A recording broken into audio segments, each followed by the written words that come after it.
In the 90s, Playmates Toys made the deepest line of Star Trek action figures in history. My name's Keith, and I'm a collector working towards owning all 284. I've been a Trek fan for almost 35 years, and most people are sick of me talking about it. But somehow I've convinced my old friend Mike to review them with me on Look at My Star Trek Toys! What's up, everybody? How's it going? Welcome back to Look at My Star Trek Toys. I'm Keith, that's my co-host Mike. This week, we are continuing our discussion of the Star Trek First Contact figures that Playmates, I can't even say Playmates at this point, that Playmates put out that are large. These are not the 4.5-inch scale. These are the 6-inch scale. But, by now, this is part 2. You already know that. So, Mike, are you excited to see the rest of these 6-inch figures? I am excited, Keith. A couple of things I'm excited for. Number one, I'm excited to learn that, a lot of times, longtime viewers might know, Keith is just ornery for the sake of being ornery. He likes what he likes, and does not like change very much. However, what I've been noticing from the comments, Keith, of our part 1, was that many people, if not, I would say the majority of people who watch the show, agree with you that the scale jump for this line was bizarre, and also that the line itself was sort of didn't make a lot of sense. They would have rathered the 4.5-inch as normal. So yeah, I'm glad to see that there is a general consensus around it, but hey, that everybody else is also ornery and doesn't like change. Is that what you're saying? Yeah, I mean, it sticks true. Also, Keith, and I don't want to, I'm just going to put a little tease here rather than a spoiler. No, let's do it. Mm-hmm. I know you've been trying to get me into the universe of the Trek, and I have. You've also come around to realize that really the best way to get Mike to do something is to just sheer on do it with him. And so maybe there are some things to announce coming down the pipe about other ways that you're trying to force me into the Star Trek universe. That's true. I might literally have to hold you down and force you to watch Star Trek with me. Didn't work with my wife, so I'm going to try it with you. It'll be next best thing, man. All right. Well, I think we should actually start talking about the figures because, nobody really wants to hear about the fact that we're each other's stunt wives. We're rolling the dice today, Keith, because we did not check Toy Cam, but we're going to just hope it's going to work. Oh, God, I sure hope Toy Cam works. Boy, that's going to be exciting. But I will tell you what our first toy is, and that is figure 16107, Dr. Crusher. Our first lady. That's right, of the 6-inch scale figures, there she is, of course, played by the legendary Gates McFadden, here in the Star Trek First Contact uniform. What do you think, Mike? Any initial thoughts? Oh, man, I wish my initial thoughts were a little, I like seeing you say to yourself. I adjusted. It doesn't look any different than the other Crushers we've seen, except a little bigger. I guess it's all right. That's my in-depth review. Yes, the detailed review you get here on Look at My Star Trek Toys. I guess it's all right. Yeah, they didn't really spruce it up any other than just scale it up. They didn't really spruce it. They didn't give it anything, any pizzazz. Well, I'm not exactly sure what pizzazz you could add to it, as it's a uniform, but I don't know, it's glitter? Are you thinking glitter? Yeah, give her an action pose, right? Like she's doing a thing. Yeah, but every time they do that, people like me complain, because, let's face it, I want it to look good on my bookshelf. Yeah. And that's what all of us, weirdo adult collectors want to do, is they want to display them on our bookshelf, which is exactly why we didn't like the shift upscaling, because now you put her next to all my other Dr. Crushers, she's super tall, and it doesn't quite make sense, which is why I think nobody liked the 6-inch figures. Don't worry, there are more beyond the First Contact, and I have those queued up for our next episode. So get ready to be disappointed by the scale for a few more episodes. Though I will say that I think we did mention this last week. The larger scale does allow them to sculpt a little bit more detail. So her hair and her facial sculpt is actually a pretty good likeness. Like they got her bone structure really well done, and her eyebrows. It's actually pretty. It is pretty. The facial sculpt is pretty detailed. Yeah, well, and the hair sculpt. Whenever you have long hair on a figure, you have to fit it over the shoulders of the torso. Because it's two separate pieces, and of course the torso they're going to be reusing on different figures. We'll talk about it when we get to Troi. So that actually takes some skill getting those things to line up on the two different pieces of the figure. I will say this for it. It has the full articulation, which I really like, and that we were starting to lose with some of the 4.5-inch figures in this era. But they gave us the full articulation. So we have the elbows, and we have the shoulders, and we have the knees and thighs articulation, which is really nice. So it really, if this figure were scaled down to the regular 4.5 inches, it's a great figure. And they did eventually make these First Contact figures in the 4.5-inch scale, and we will review them soon coming up. But yeah, so I really, by themselves, out of the context of the 4.5-inch scale figures, I really like these.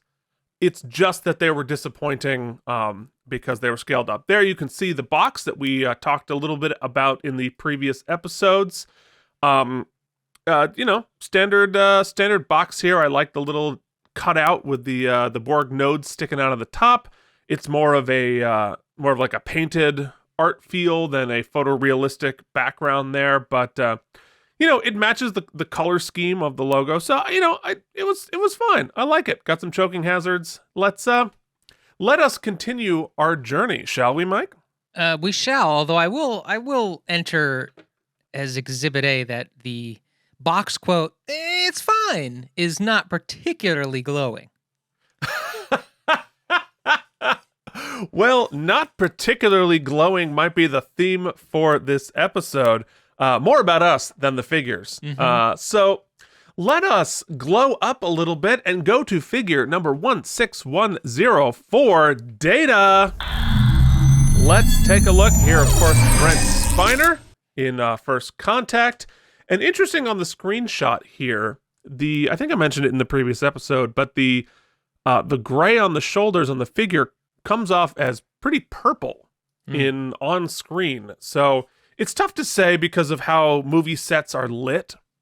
Exactly how much purple there was. It could be a red gel. Maybe it was purple and the figures were a little gray. It's I would have to actually get on set to actually check the color matching.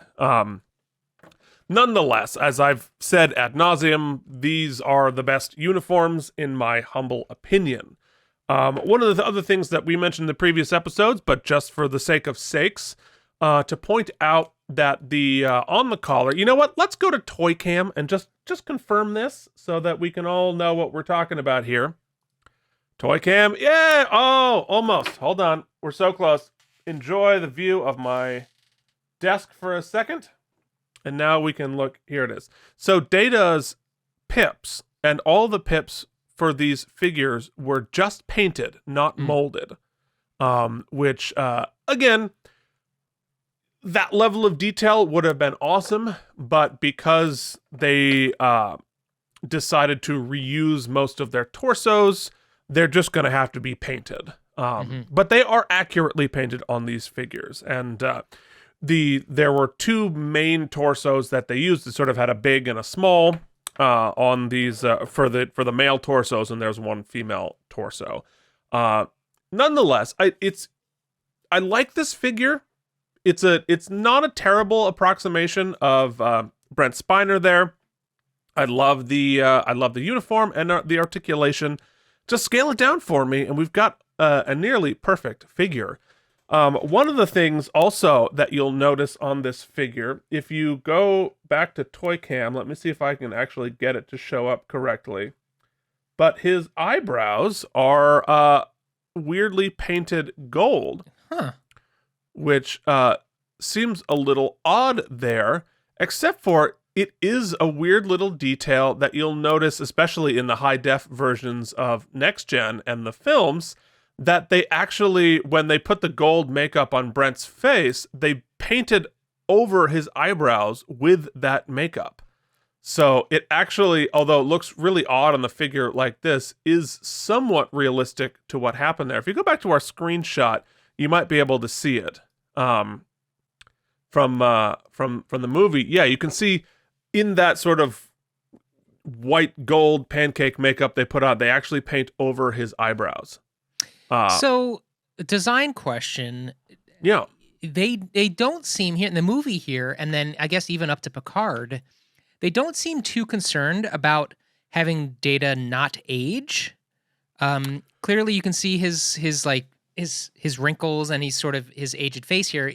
You know, unless is there a lore base for that?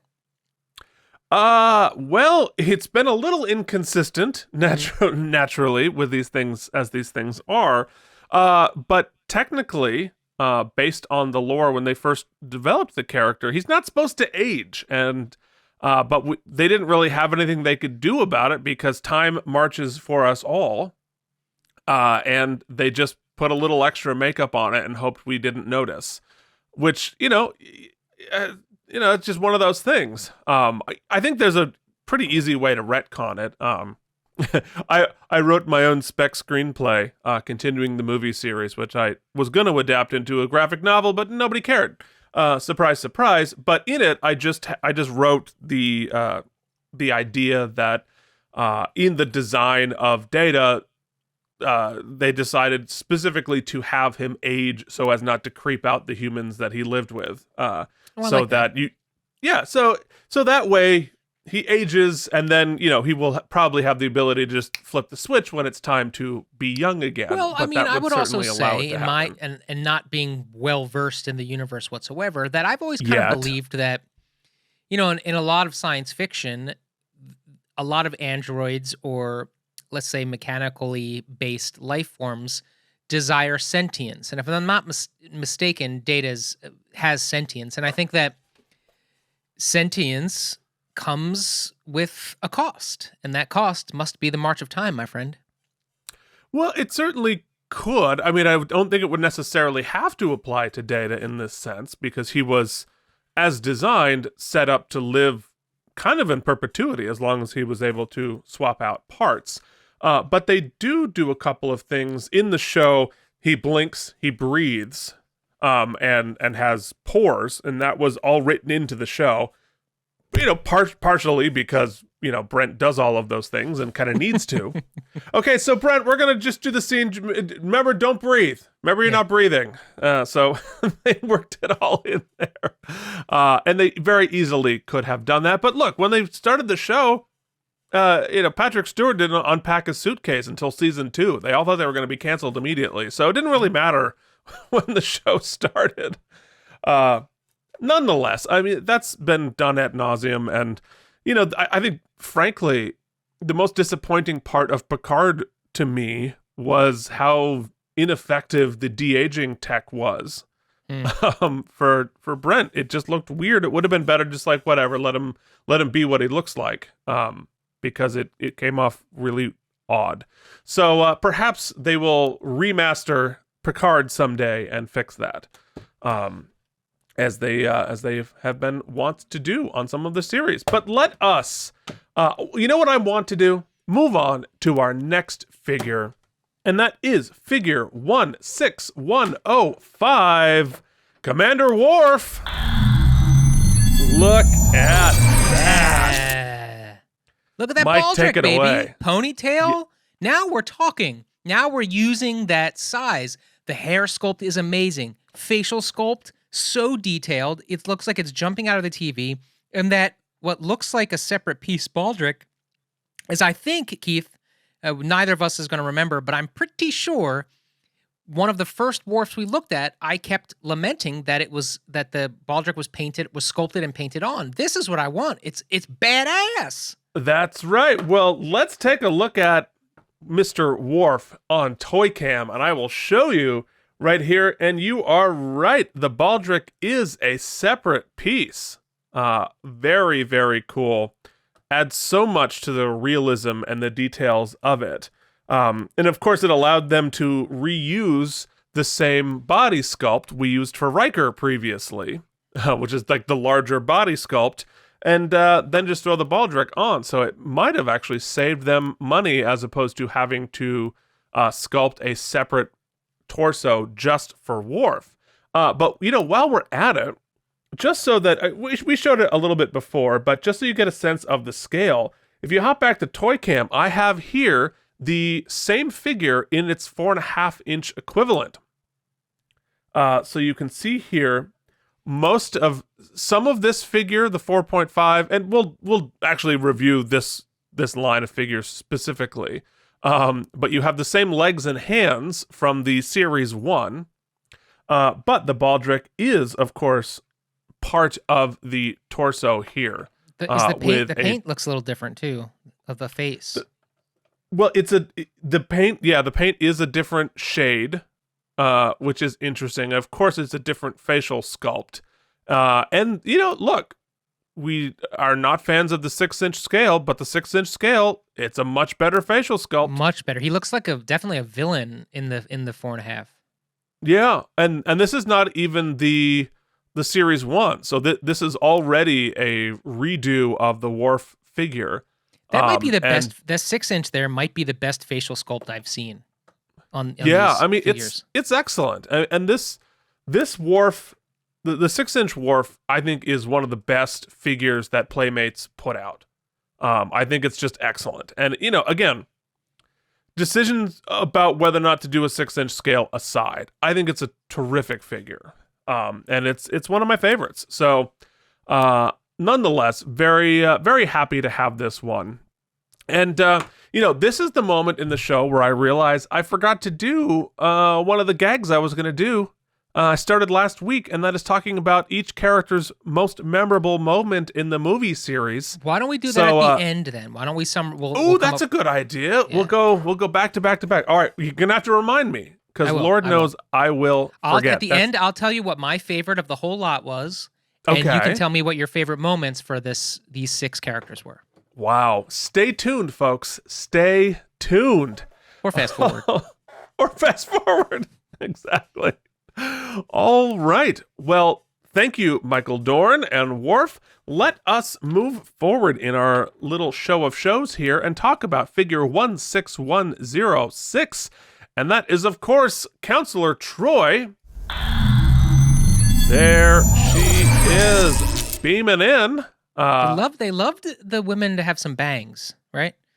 It's very, very bangy. That's true. That is a very aggressive bang on Marina Sirtis here, who sort of had bangs in the movie, but not quite so. Go to the screenshot of her in the movie. I don't think they were quite so aggressive. Well, you know what? I take it back. She had exactly those bangs. In fact, I would go on to say that at least in the 6-inch scale, and I'm sure we've seen some good hair sculpts for in the smaller scale too, but this is another great one. It's very multi-dimensional. Yeah, and very detailed. And as I talked about with Crusher, it also fits really well over the body mold, which, of course, she shares with the Dr. Crusher molds. If you put them on our Toy Cam here, you anticipated my needs. I was going to say to go to Toy Cam. You already were there. It's almost like we've done this before. That is the same body sculpt for both of them. So they literally just swapped out a head. Didn't even have to repaint their color insignia. So. Look, that's how these things work. But I do think it's a good figure. I've talked about it a little bit before with the Troi character and the figures. I always thought they did the character and the actress a disservice by not allowing her to wear the regular uniform, as she was a Starfleet officer, literally an officer. I think she was commander. And had her in, lots of flouncy suits for very obvious reasons. And I think this shows more respect to the character the character's rank and the actress. So I'm really happy to have this represented on my bookshelf. Although, interestingly, she didn't wear this very much in the movie itself because she was undercover for much of the movie. Yep, wanted that to happen.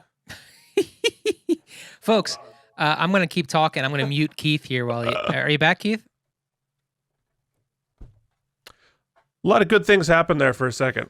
Oh, I was going to tell us a story and kill time, but it looks like you're back. So we're going to just push on forward. I was going to say, and I'll just take this moment to say it since I was going to say it. Yeah. I'm thinking about it, and since, as far as design choices and the commercial choice to like make these in a different scale, you would think to make an adjustment and this was released around the time of the movie, right? Yes, it coincided with the movie. Yeah. Yeah, you would think that they would go bold and maybe pop some money into it. I have to say that I find the artistic direction of the box art as well as the packaging to be just a little underwhelming as well. Well, yeah. I don't know. Like I don't know how you would make a box that exciting because it's. I mean, yes, of course you have better or worse sort of designs of it. But I mean, the it's a change piece in of scale cardboard and plastic indicates to slapped me on it. like it's a collector's edition or it's different and special. And I guess in reality, it's not really. I mean, I guess they have the cutout there in the top left. I think some other people shared this on the comments as well that they found the box design to be a little underwhelming. Yeah, I mean I would have liked them to use some of the more photorealistic stuff from the movie itself. It doesn't look as cool as it really was. Who knows? It might get people coming for me here, but Cochrane's ship, while realistic in terms of its time frame, because it was spoiler alert, taking place in the past and more tied to our technology of today than the contemporary technology of Star Trek, featuring that so much in the packaging here and along with the show, it's a little underwhelming to me. It feels more NASA than Star Trek. Mm-hmm. And it doesn't look as cool as I think they were hoping it was going to look. But that's just my own personal opinion. Well, Keith, if you want cool, I think I might know the figure that you might be interested in. Oh, you think? You think the figure you're moving me forward on, and that is figure 16115, Jean-Luc Picard in his space suit. Here he is. Check that out. Can I, a little behind the curtains here? Yeah. I'm in OBS, and the production software we use, I've labeled each character so I know where we're jumping to when Keith says the word. A little typo here, whereas I meant to say Picard suit, it simply says Picard slut. Which, judging by how sexy he is in this gray spacesuit, probably is fitting. He certainly could have. If he wanted to Kirk all over space, he definitely could have. But, Picard is far too refined for that. Although he gets his fair share on the series. So I have to say, a little bit of lore for Mike. I really loved Kirk in his suit when we looked at it. However, this is throwing me back to a toy line I loved. I wish I could remember. I think it was Kenner who made them. I'm not sure. Don't quote me. It was called Mask. And yes. It was sort of like G.I. Joe, but with like more flying ships and stuff like that.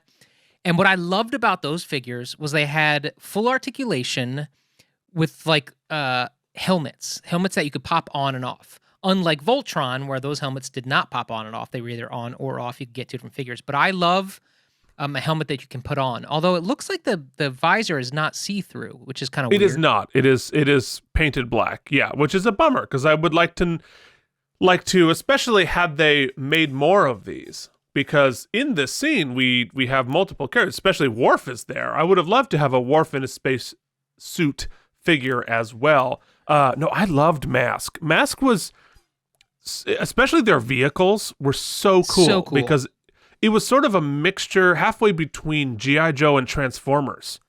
because you had like, oh, it's like a regular car, but ooh, I'm going to move this panel, and then we have sort of a Bond thing and all these like, there's missiles hidden in the compartment here. So cool.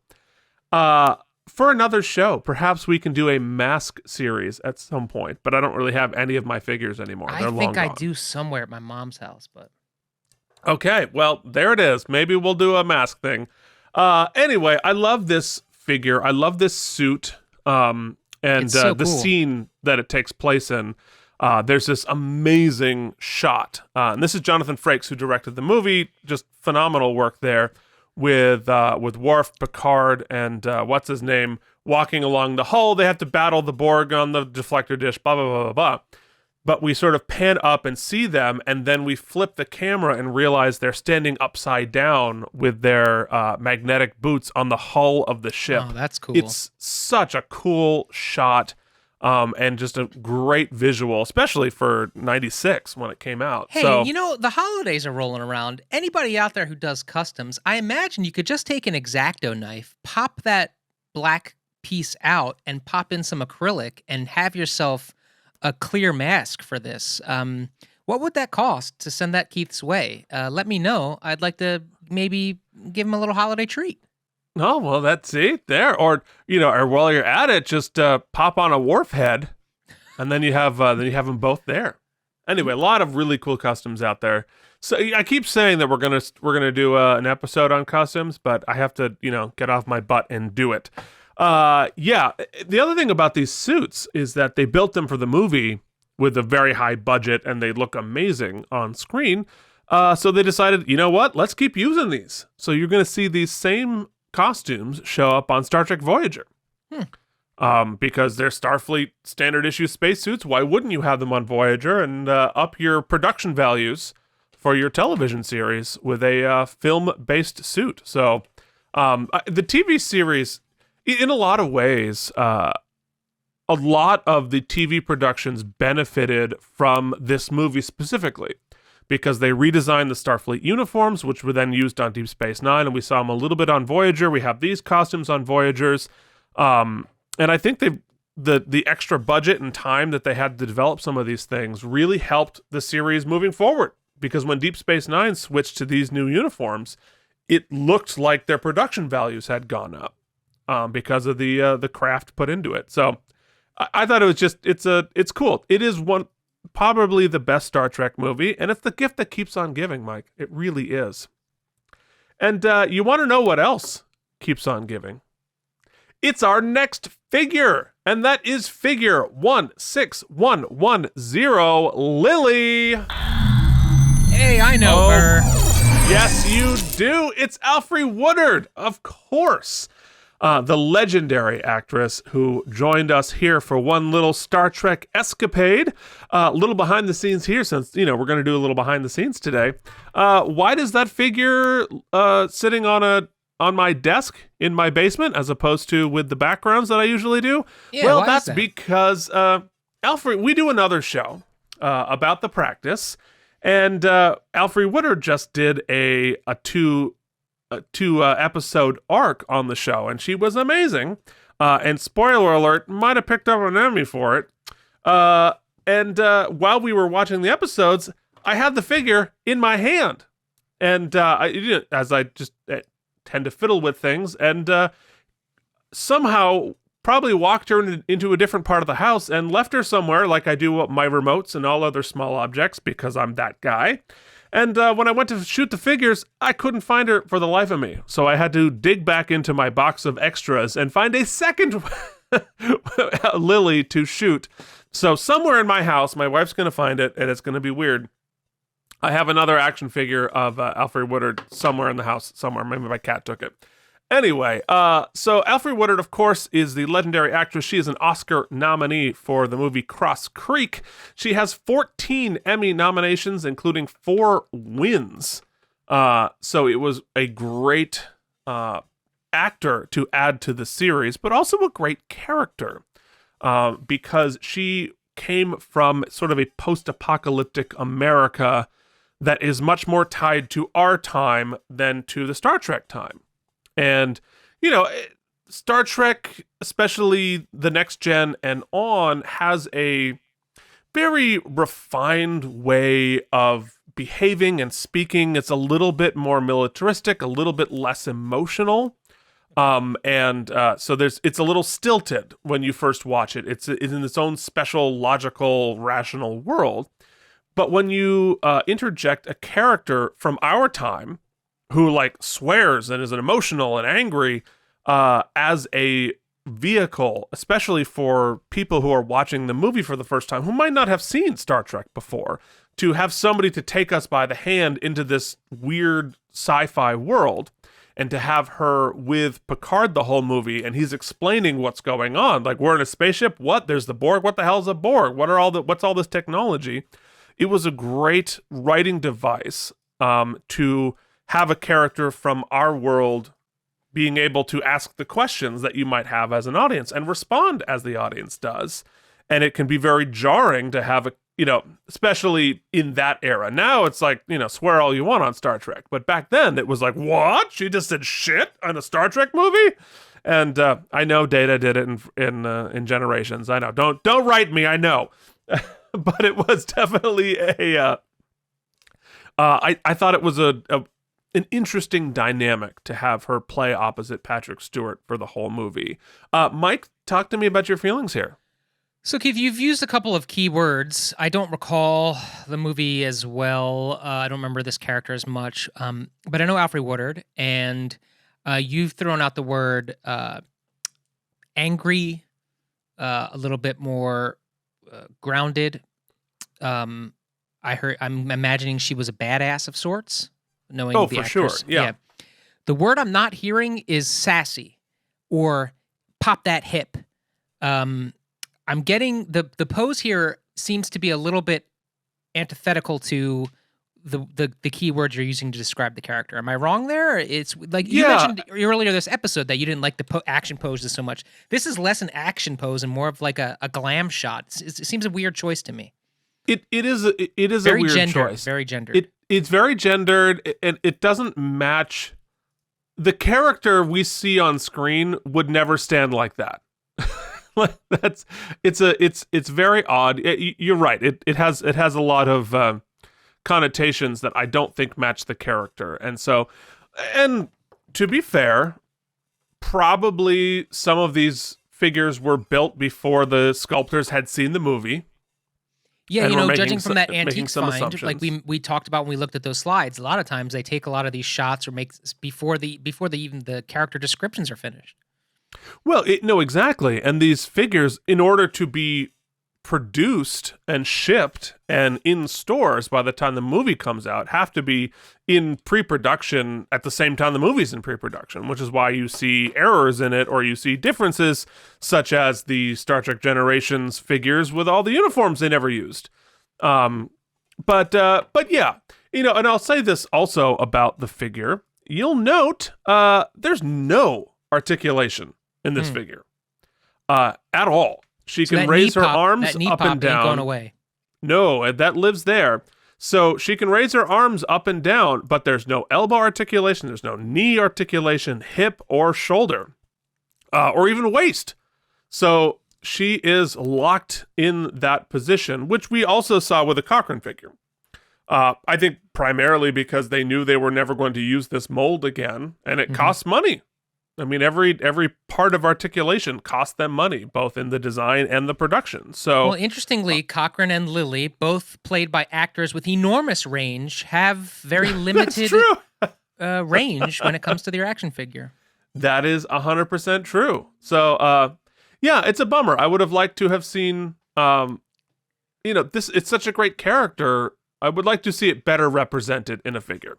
To be perfectly honest, that's what I would like. But you know what I can do now?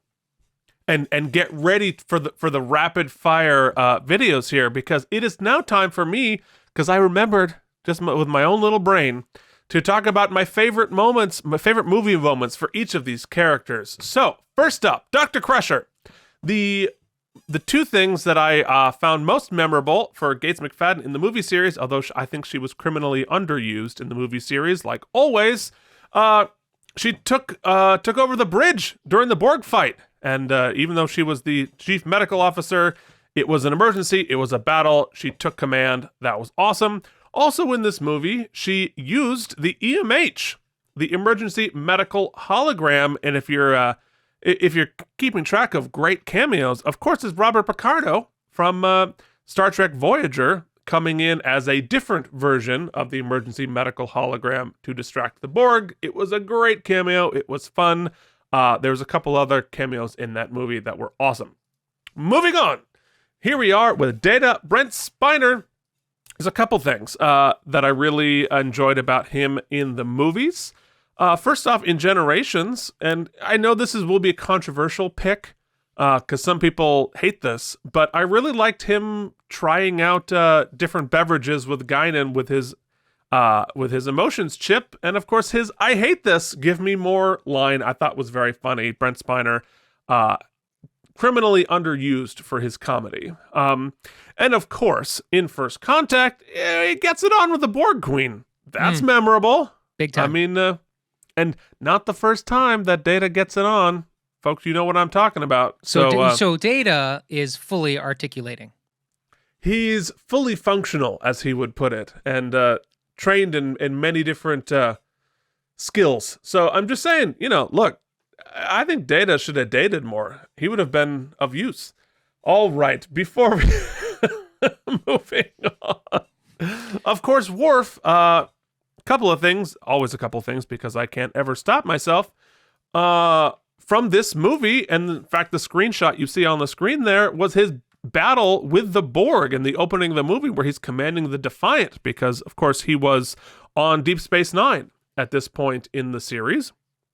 And but flew out with the Defiant to battle the Borg, which was the Defiant was mostly destroyed, and they were able to beam Worf aboard and join the rest of the cast for all of the escapades.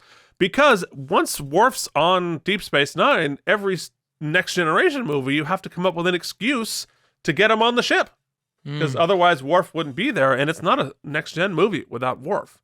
The other thing that was really fun in Insurrection, Worf goes through Klingon puberty, and Michael Dorn gets to use some of his comedic chops in that series. And if we go on to Troi, also from First Contact, a lot of my favorite moments are from First Contact because, First Contact's awesome. Of course, her getting drunk with Cochrane. And I feel like all of these are talking about our cast's comedic chops that never get used. But Marina plays a hilarious drunk in Star Trek First Contact. Again, we talk about range, right? All the actors on the show had so much range, and it's nice to let them flex a little bit. And of course, I'll skip Picard in a spacesuit because, it was the scene where he was in a spacesuit. Surprise. But for Lily, of course, there is a famous moment where Patrick Stewart has his "this far, no further" line. And then he smashes his little ships, and she's like, "You broke your little ships." Which was such a great way to puncture all of that, all of that pathos and bravado. Are you sure when she said that, she didn't pop that hip? She did not pop that hip, actually. She said it like a human being. It was pretty cool. So anyway, now it's now your turn, Mike. Mike, it is your turn to tell us. Now you've seen both lines of the First Contact figures. Let's hear your favorite. I think it comes down to a grudge match between Picard Picard in suit. Because it's just, I'm very drawn to it. I find the design to be cool. I love a mask, baby. But, Keith, much like you, I think that Worf figure might be one of the best figures we've seen. And you know me, I generally go for away from the normal cast. But this is just super cool. I think not only is the sculpting really neat, but the adornment there with the baldric and the ponytail is it's a high-class figure, a cool-looking character design with full articulation. You can't ask much more from an action figure. I guess you could if it was 4 inches, probably be better. But this is the one.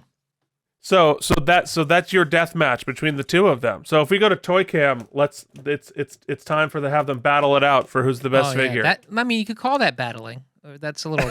I need a body slam. Okay. He's gonna suplex him. Ah! Oh! We are children.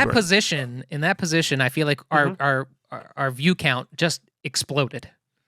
Or dropped to 0. But either way, you have watched this next episode of Look at My Star Trek Toys. Mike, if they wanted to comment and tell us, what are you doing, you numbnuts? How would they do that? Hey, whether you've written before or if this is your first contact with us, you can make it by writing us at lookatmystartrektoys@gmail.com, or very simply, comment down below here on the YouTube. Very, very simple. You can also check us out on the Instagram. Guess what handle we have? @Star Trek Toys. That's going to come in handy. Yep. Yeah. The other thing I'd like to mention is we enjoy speaking with you, as I've mentioned. The show is nothing but two kind of sad men talking with each other, unless people are watching. So help us out in that regard by subscribing below. And also hit the notification bell so that you don't have to be lonely. You get notified of every video we release when we release it. Keith, what's happening next week? Next week, we are going to continue our giant 6-inch figures. But look out. These ones are super fighty. They're slashing, they're shooting, they're banging, they're using all sorts of weaponry that do stuff. It's even got a fancy gun which shoots. Look out. So we are going to do the combat series. All right. Gonna be something. My wife's out of town, so let's get crazy. Oh, all right. Well, we'll leave you at that. Folks, thank you for watching. We will see you next week on Look at My Star Trek Toys. Thank you for watching KME Entertainment. If you enjoyed our particular brand of nonsense, please like and subscribe.